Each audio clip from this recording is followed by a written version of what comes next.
அவரவருக்கு தனித்தனியான ஒரு அந்தரங்கமான டைரி இருக்கு. அதில் அவர்கள் எழுதி வைத்திருக்கிறாங்க, நாங்க இன்னார் வீட்டுக்கு போனோம், எங்களை இந்த நாளில் இப்படி அவமானப்படுத்தினார்கள் என்று.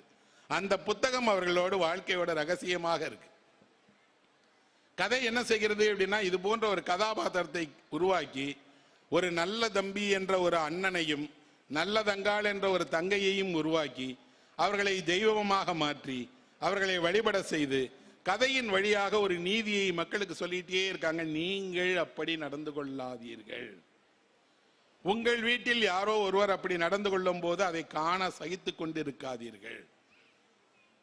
பரிவு காட்டுவதற்கு, உதவி செய்வதற்கு, உணவளிப்பதற்கு சொந்த சகோதரனாகத்தான் சகோதரியாகத்தான் இருக்கணும்னு அவசியம் இல்லை.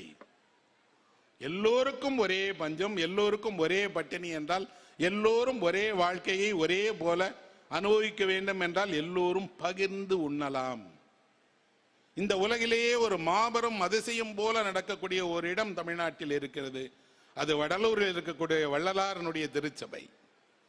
அங்கே இரவு பகலாக அடுப்பு எரிஞ்சுக்கிட்டே இருக்கு, உணவு தயார் பண்ணி கொடுத்துக்கிட்டே இருக்கிறாங்க.